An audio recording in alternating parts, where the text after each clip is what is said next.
చాలా మంది ఎక్సైట్ అవుతున్నారు ఎందుకంటే టెస్లా ఇండియాకి వచ్చిందండి. టెస్లా రాకముందే టెస్లా కంటే అమేజింగ్ అండ్ పెద్ద కంపెనీ BYD ఎప్పుడో ఇండియాకి ఎంట్రీ తీసుకుంది. యాక్చువల్గా మనకి చూస్తేనైతే E-Max 7 అని, ఆటో 3 అని, అండ్ తర్వాత నీకు సీల్ అని ఒక కార్ అయితే తీసుకొచ్చింది. BYD one of the best manufacturer for electric vehicles అని చెప్పుకోవచ్చు. మెయిన్ గా వీళ్ళు ఏదైతే బ్యాటరీ టెక్నాలజీ వాడతారో బ్లేడ్ బ్యాటరీ వాడడం జరుగుతుంది ఎవ్రీ వేరియంట్ లో. ఈ రోజు ఈ కార్ తీసుకోవడం కారణం అంటే మనకి ప్రస్తుతం చూస్తేనైతే మార్కెట్ లోకి టెస్లా వచ్చి అందరు హైప్ పొందుతున్నారు, కానీ చూస్తేనైతే దీంట్లో 100 ఫీచర్ ఉంటే దాంట్లో మాత్రం మనకి 50 వరకు దొరుకుతాయి. ఇక్కడ ఉన్న car one of the biggest car.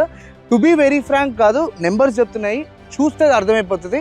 Fortuner కంటే దీని యొక్క లెంత్ ఎక్కువ, కాకపోతే ఇది ఒక కూపే కాబట్టి నీకు ఆ ఫీలింగ్ ఉండవచ్చు. ఇది మాత్రం length wise 4.8 metres in length అయితే మనకి వెహికల్ కనబడుతుంది. గ్రౌండ్ క్లియరెన్స్ చాలా తక్కువ, 140. ఇక్కడ చూస్తున్న వెహికల్ ఏదైతే ఉందో one of the fastest car అని చెప్పుకోవచ్చు. దీనిలో నీకు 2 వేరియంట్స్ వస్తాయి, రేర్ వీల్ డ్రైవ్ వస్తుంది, ఆల్ వీల్ డ్రైవ్ వస్తుంది. ఆల్ వీల్ డ్రైవ్ లో నీకు 20 ఇంచ్ అలైస్ దొరుకుతాయి, దీంట్లో మాత్రం మనకి 19 ఇంచ్ అలైస్ దొరుకుతాయి. కాకపోతే ఇది ప్రొడ్యూస్ చేసే ఏదైతే పవర్ ఉందో 523 HP, one of the most highest HP అని చెప్పుకోవచ్చు. అది కూడా 55 to 60 lakhs రేంజ్ లో. ఎందుకంటే M3 M5 ఇలాంటి కార్స్ పోతే నీకు 500 to 600 మధ్యనే HP దొరుకుతుంది, కాబట్టి 2.5 crore కట్టాలి.